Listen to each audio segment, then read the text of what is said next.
আসসালামু আলাইকুম প্রিয় দর্শকবৃন্দ, আপনারা সবাই কেমন আছেন? আজকে আমি চলে এসেছি আপনাদের একটা নতুন জিনিস দেখানোর জন্য। আপনারা তো সচরাচর কালীতলা ঘাটে সবাই ঘুরতে আসেন, এখানে এসে নদীর মাছ খান বিভিন্ন হোটেলে। আমাদের এই ঘাটটি যেমন ঘোরার জন্য বিখ্যাত, তেমনি নদীর মাছের জন্যও বিখ্যাত। তবে আজকে আমি আপনাদের নদীর মাছ দেখাবো না, আজকে আপনাদের আমি একটা ইউনিক জিনিস দেখাবো।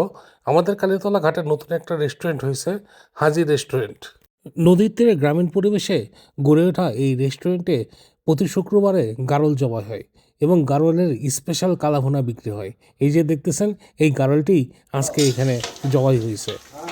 নদীর পাড়ে গ্রামীণ পরিবেশের সাথে গরম গরম গারলের কালোভুনা, সাদা ভাত আর ডাল, উফ, এটা ভাবতেই জিভে জল চলে আসে। এমন পরিবেশে খেতে কার না ভালো লাগে? কার কার খেতে ভালো লাগে এমন পরিবেশে অবশ্যই কিন্তু কমেন্টস করে জানাবেন আমাদের।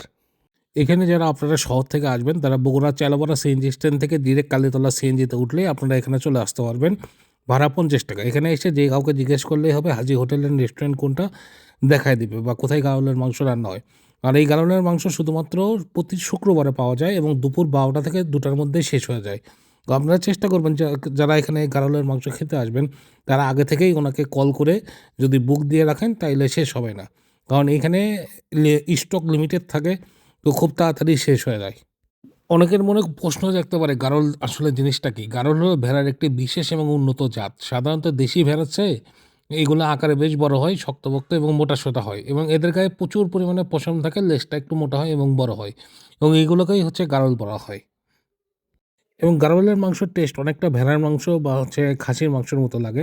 তো আপনারা কে কোথায় থেকে আমাদের এই ভিডিওটি দেখতেছেন অবশ্যই কিন্তু কমেন্টস করে জানাবেন।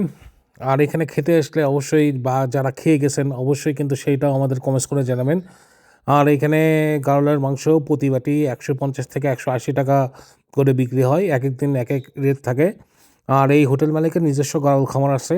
উনি ওনার খামার থেকেই গারল এখানে প্রতিদিন নিয়ে আসেন।